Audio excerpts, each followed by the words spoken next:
Hey, is this a trap game? No such thing. Let's talk about it. Tune in to Alley Lives Podcast for all your sports and entertainment. And the highest fan. And that put that there on Barry Herman Calvin, man. Go Lions! Get that noise, I want my brand and my name. Biting kneecap, that's what we at. That's my swag, that's my brand. Yeah, I'm back for all that. I got racks, I got bands. Talking gritty, walking it, cause I'm a bad, bad man. Tell them boys, get that noise, I want my brand and my name. Biting kneecap, that's what we at. That's my swag, that's my brand. Yeah, I'm back for all that. I got racks, I got bands. Talking gritty, walking it, cause I'm a bad, bad man. Hey, what's up? It's your boy Alley Life with Alley Life Lions Talk, where you get all your Lions talking information. Hey, let's get at this game. The Bengals, is this a trap game, I ask? Hey, it's impossible. It's impossible.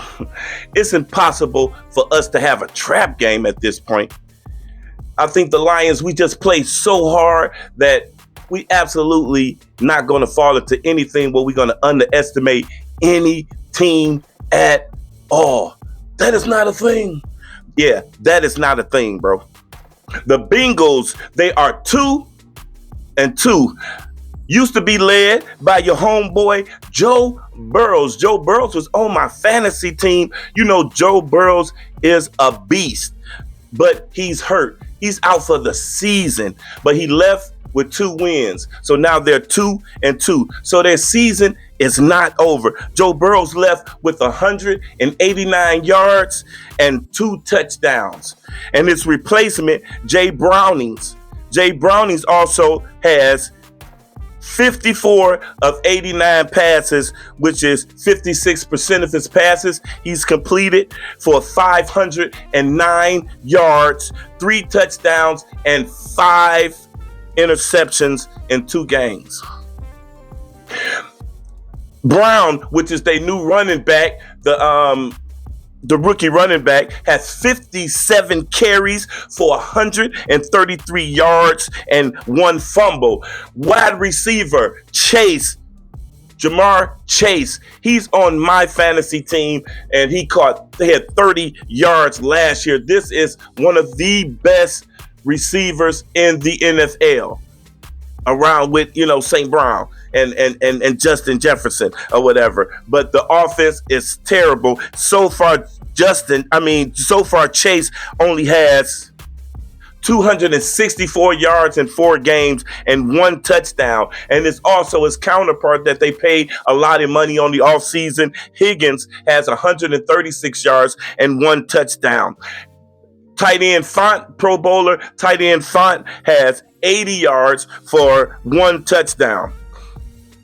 Defense used to be kind of good, but they got rid of a lot of their players in the offseason.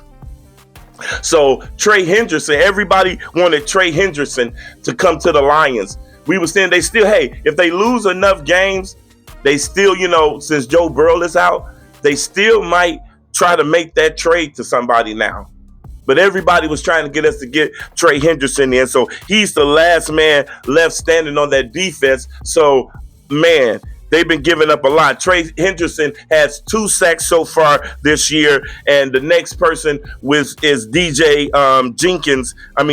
Jr., the defensive tackle, who has 1.5 sacks so far. They got a cornerback, Hill. He's okay. He's been doing good. But I guess the best thing in a secondary would be Jay Battles, which is the safety, who has a fumble recovery and 2 interceptions so far in this calendar year. Man, the defense used to be good and used to be able to hold up things, but lately they've been outscored in the last 2 games, 127 points to 13 points in the last 3 games. In the last game, in the opening drive, they came down and they scored 3 points. And they were really, happy because for the first time, the offense was getting moving. And do you know, literally, they did not score anymore through the rest of the game, and they had a total of 89 yards for the rest of the game after that first drive. So struggling is an understatement. I think we're going to put a good pounding on them. Not a good pounding, but I think it's going to be a good game. I think we're going to win by at least 20 points. So let's go to the Lions. What transition time?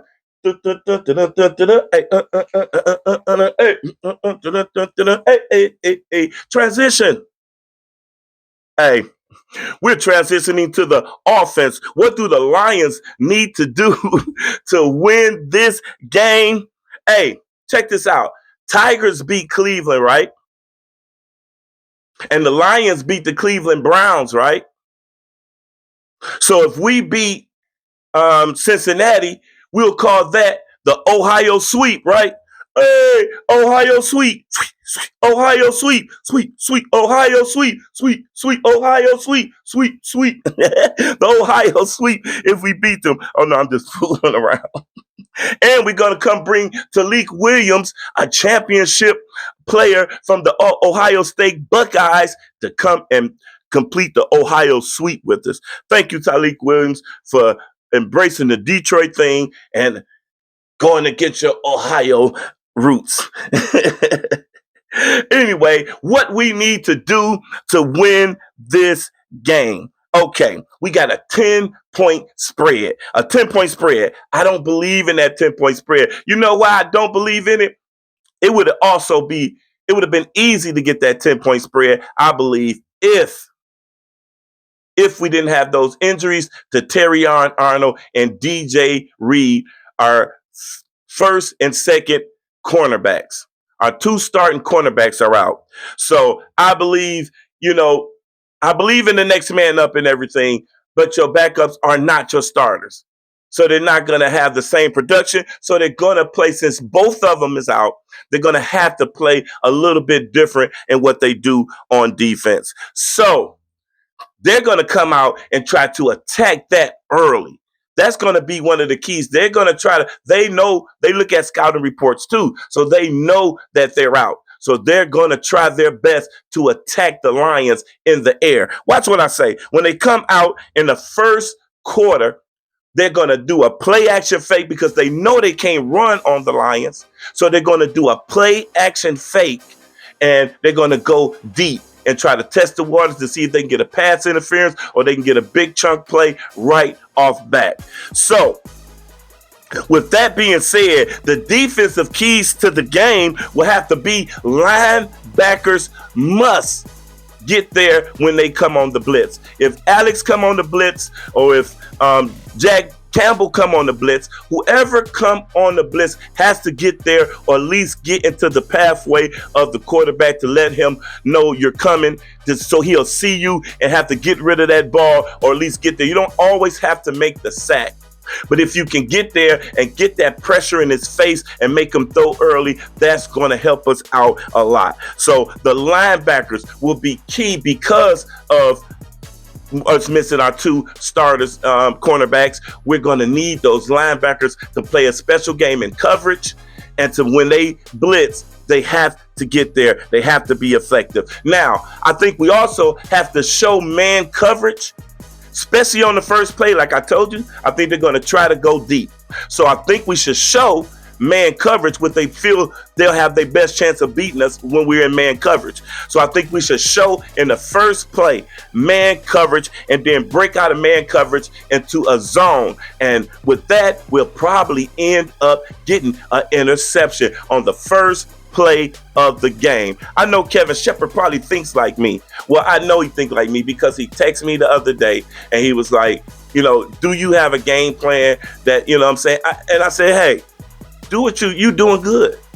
You don't have to call me. You really doing good. So he was like, all right, we're going to do this. We're going to take care of this. We're going to go into zone sometimes, and then we're going to go to man-to-man. So they're going to go off into man-to-man. I'm just kidding. Anyway, they're going to grab that first interception. Watch what I say in the first play of the game, because they're going to try to test us. So that means the success for us means that the safeties will have to be key and instrumental to us winning in this game for the defense to be successful. Kirby and BB will have to be successful in this game. They're going to have to cover the two guys that's covering for the two cornerbacks. They're going to have to sometimes cover them and make sure everything is solid on the back end or whatever. So those two will be key to the defensive wins and the success of the defense. And I think that will lead for BB. Brian Branch. Brian Branch will be your player of the defensive player of the game. Offensive player. What? Offensive player of the game. Hey, offensive player of the game, I believe, will be Jared Goff. You know what? I'm going to say, man, y'all, people be hating on Jared so bad, bro. Even me. Now, he's won MVP on my podcast, player of the game, after he went out and clowned and did it. But I've never predicted him. I just noticed that. I've never predicted him to be the player of the game before the game because we don't give him enough credit for what he do. So my bad, JG. You know I wrote the song for JG when y'all was on his back, that I'm always on the ground like I'm JG. I'm JG. I'm only trying to shine, but y'all just trying to hate me. But in time I change their mind because I'm growing daily. Hit the field, this shit get real. And I'm going crazy because I'm always on my grind like I'm JG. JG, I'm only trying to shine, but y'all just trying to hate me. But in time I change their mind because I'm growing daily. Hit the field, this shit get real. And I'm going crazy. Hey, JG gonna have 358 yards, 4 touchdowns. He's gonna be the MVP of the game. And yes, that's right, player of the game, MVP of the game. Excuse me. Which that comes to J-Mo. J-Mo is going to have a revenge game. He's going to have Laporta is going to have a good game. The run is going to be popping. I believe the run is going to really work. But I believe the pass will be the thing that opens up the run in this game for us. I believe that. J-Mo will have a breakout game. Not a breakout game, but he's going to have a big comeback game. And I would even give him the player of the game. But I cannot give a receiver on the Detroit Lions the player of the game before a game start as long as St. Brown is on the team. Long as St. Brown is on the Detroit Lions, it's hard for me to say another receiver will be more productive than St. Brown. It's to the point where if St. Brown was on the bench hurt with a Q in fantasy, I'm still putting him in because he might just catch something even just by mistake or something. He that good. He can catch something on IR. He can catch a ball and a touchdown while he on IR. It's never been done before because it's illegal. He not in, but somehow St. Brown could catch a pass on IR that count in the game. I believe that he that good. He can maneuver that nobody else could ever do it. Don't sound like it's possible, but St. Brown, I think, that might be possible. The sun god may be able to pull that off, man. But anyway, we're going to have a team game. This is going to be a good team win all the way around. Special teams. And look for Khalif Raymond. He just getting hot. So they're going to start letting him, they ain't going to let him make him fair catch. They're going to let him pull those punts out. Even if the man is coming close, just like they did last time. Did you see Coach on the side say, oh, this guy's fearless because he wasn't fair catching. The guy was 2 inches from knocking his head off and he still just caught it and ran with it. I mean, that man, you just don't understand how brave you got to be to do something like that because that guy's coming full force and he can knock your brains out. You know what I'm saying? So this will be a great win. Player of the game, offensive player of the game will be Jared Goff. Defensive player of the game will be Brian Branch. Jared Goff will have 385 yards, 4 touchdowns. And BB will have 1 interception, 1 fumble, and 3 tackles for losses. Let's get it. The Detroit Lions will win this game in Cincinnati.